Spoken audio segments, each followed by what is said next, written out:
Bancaraku betul. Prabu Indronata. Betul tak prajurit Puspada kepayungan Joko Pamungkas. Yuk. Prabu Indronata betul. Adepono aku Joko Pamungkas. Sumbar ning praja Banjaragung. Adol batur dul gendung kuwi ya. Tak dodo. Pancen sedyaku teko ing kraton Banjaragung. Rope manuta manungkula. Kowe gelem ora gelem supaya tak blengket. Nyawi jiyaning kraton Banjaragung. Aku percaya yen kowe prajurit kang pengbangan kabukti kowe bisa ngundurake kabeh prajurit ing Banjaragung. Nanging kowe tanggur. Abar karo ratu ing Banjaragung Indranata, pancen sedyaku aku kudu kepengin sing gawe kalunggahan ning kraton Banjaragung. Kepengin blengket praja Banjaragung ngono. Yo, pancen ora tak selaki. Sanuta kowe tak rangket mengko dhisik. Sadurunge kowe njer babang rupane lemah, sapa sak temene? Katimbang kowe mati tanpa aran, aku Joko Pamungkas. Joko Pamungkas. Aku bakal dipundhut putra mantu yang bisa mblengket antarane Kraton Banjaragung kelawan kraton mung merga wanita wis saguh mblengket praja ing Banjaragung. Iya. Yen kowe bisa nglangkai bangkene Indranata, lakon kowe mblengket praja Banjaragung. Rasa kakangmu. What?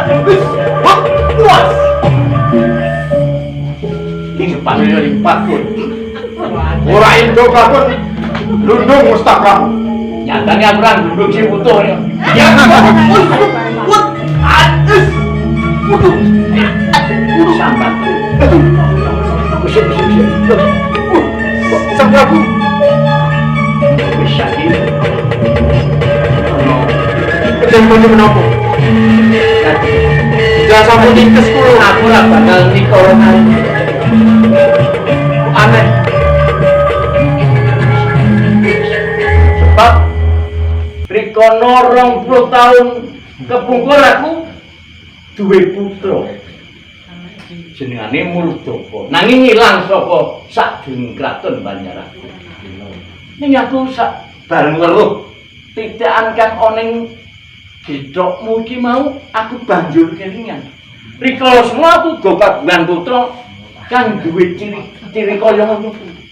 Jane kuwi sak temene sapa? Mau ngarep kowe kandha yang Joko Pamungkas. Piye? Sapa sapunipun kula menika terputra Rama. Kula Pangeran Murdaka. Kula mboten enten putraku menawi lelapan kula menika gak siap kemawon dhateng panjenengan. Kula mboten nginten menawi panjenengan menika tiyang sepuh kula ingkang kerja raga kula Murdaka. Kula aja rumangsa kowe luput merga ya lantaran lakon iki kowe bisa pinanggih karo Rama ya nggih. Kula mboten nginten sejatosipun kula ing sekawit wonten ing batos tah manah kula menika kepengin sanget pinanggih panjenengan.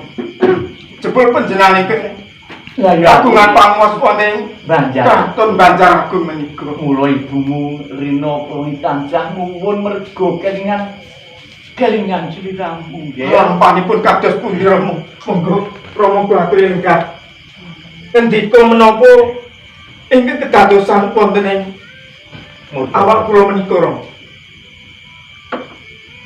20 tahun kang kepungkur sliramu lagi udakara umur 10 tahun. Nanging bidusta dening pawongan kan aku dhewe ora mangerti sapa paman kang bisa bilang. Ora kurang kanggoku budidaya nyebar telik sandi kanggo padi sliramu. Nanging ing nggon durung pinanggih. Mula ya lantaran lakon iki aku bisa pinanggih sliramu. Inggih. Jengaten Gusti ingkang akar jagat paring mergi dhateng kula Piluin sekawit kula saking pertapan menika kepengin sanget suwita wonten ing Kraton Banjar menika.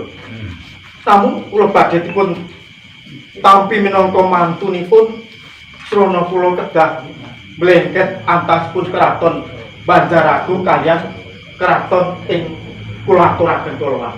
Dadi sliramu duwe katresnan. Injih Rama. Mula coba aku kepengin weruh sapa katresnan. Injih yen ngaten Putratos Rama. Ya, Kula badhe maringaken Yen tawi taos ibu patutur sisan supaya ngerti yen sliramu wis konduring Praja Banjaragung. injih Rama. Ya, injih tinggal.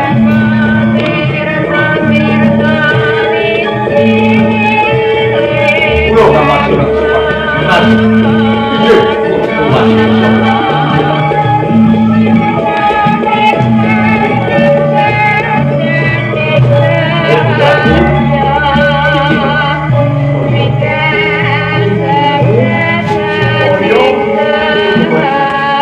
kanjengipun dipados rawuh wonten Nekseni yen lalakon iki bisa purna merga lantaran ibumu tancamu mun wae. Mula aku nganti keroyoyo ngupadi sliramu injih yen ngaten kula badhe ngaturi Kanjeng Ibu supaya nekseni dawuhmu marang calon garwamu.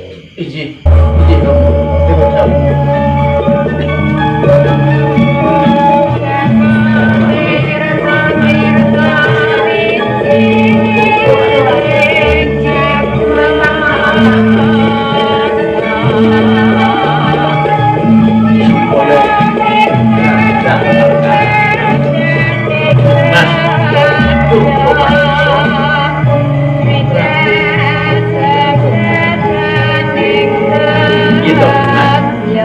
Nanti ono lagu koyo ini kan untuk ngomong jagat banyak. Piye? Estunipun menika kadrenging manah kula ingkang boten trima. Jalaran para kawula ing Banjaragung kathah ingkang Banjaragung kathah ingkang sami ngayom wonten ngarsanipun Kang Mas Prabu. Oh, dadi kaya mangkono kuwi Dimas. Kanthi ngorbanake putraku. Putra dipisahke karo ibune ya wong tuane. Tega-tegane kowe Dimas. Inggih. Sedaya wau pinangka lampahan, Kang Bos. Boten tahu sewu. Kepiye? Dados menika Kanjeng Ibu Lah ya iki ibumu kang ngarep-arep iki. lairaken kula. Ya. Aku ibumu, nggih. Injih Kanjeng Ibu. Kula ngaturaken sungkem bekti kula dhateng Kanjeng Ibu. Tak tampa mung puja pangestine. Genti tampan Injih. putraku. Sanget ing pamundi kula. Iki garwamu. Inggih. Lanjut. Menika Wadon kae yo kamu. inggih. Aku anake. Langsung anake kowe. Bosito ngono lho. Iki putramu. Ning Nggih nyuwun kan pangapunten Kang Mas. Kepiye dia? Sekarang alit niki angel kok niki. Witi Lare kula menika boten saged. Basa Antasena. Lah ning aku seneng kok. Kula panjenengan seneng kados pundi to? Bocah iki lucu. Oh lucu kula kinten seneng Sugal, kados. sugal ning lucu. Yo ramu. Anjir Ora mawon kok panjenengan Lah ya ayo kowe to. Boten tahu sewu Kanjeng Rama Saya. Kepiye? Estunipun ing sekawit kula sampun matur dhateng penjandaran. Iya.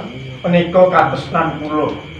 Mila kula tumuju wonten ing Kraton Banjaragung. Mengko dhisik mengko sithik nggih. Inggih. Katresnan sing dikarepke katresnan sing kepiye? Injih kados dene Kanjeng Ibu kalian Calon jatuh geram. Calon?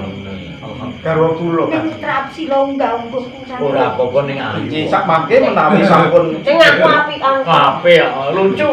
Mbok dile sekedhik, mbok kok sekedhik saged dipun. Diulang. nggih. Ngaten Kang Mas. Kepiye Dimas? Sedaya wau namung kadreng kanepcon kula. Anggen kula boten trima jalaran para kawula ingkang sami ngayom kejawi menika Kang. Iya. Estunipun ingkang damel resah wonten ing Banjaragung menika ugi dawuh kula. Ingkang menika Kang Mas, Ya. Saring ingkang putra disampun wangsul wonten ing Banjaragung lan ugi sampun sesambetan tresna kaliyan yoga kula ingkang menika saestu Kang Mas sedaya kalpatan mugi Kang Mas kepareng bedah ing pangaksama dumateng kula sak keluarga Mas Purwawangsa.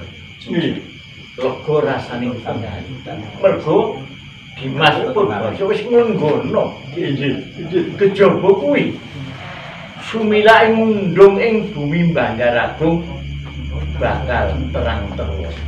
Amarga lantaran dawuh putramu lan putra. inggih kula sumanggaaken wonten ngasanipun Kang Mas Prabu Indranata. Mula estu kanggo sedaya kalepatan kula keparenga kanggo paring pangapunten. Ya tak paring pangapura. Inggih. Malah kepara anggone awake dhewe padha patembayakan, padha seduluran luwih mangket. Inggih kanggo matur nuwun kanggo. Bener sekali. Nggih Kang Mas. Saya rumah kaping kadangan alantaran gawe putramu sapa jenenge Retno Arum. Retno Arum kelawan Pangeran Murto. Nggih Kang Mas. Mula Dimas Yo sarujuk diajeng mawon sarujuk. awake dhewe dadi pisan. Nggih kalangkung remen. Mula Oh, ya seneng karo aku. seneng mantune kok. Oh, seneng. Kok Ramamu sansaya seneng. kok lucu. Nggih. Jenengan kowe ya seneng. Seneng ya wis miar guyu wae nek ya. Ngene sejanono Dimas Inggih. lan kowe sapa Kula Purwawati. Purwawati lan Sri Ramujan. Sesuk dina Respati manis Surya Sanga Candra kaping 9 golek dina kang apik. Ya kuwi gawpe putramu Retno Arum digawuk lawan Pangeran Murto. Inggih. Kowe kalih punika kusumagaken wonten asalipun Kang Mas Prabu Indranata. Ayo jeneng ya iki sumilake mendung ing bumi Banjaragung.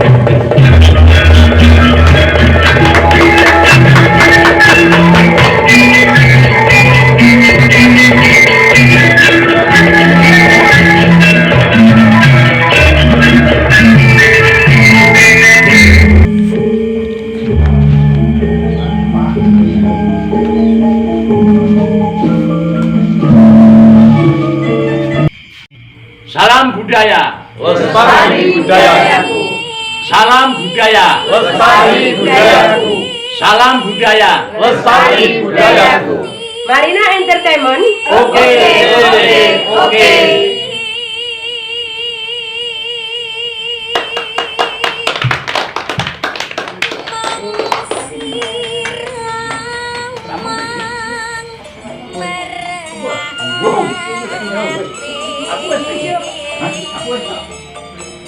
Dunungnya ora iso. Apa aja temen.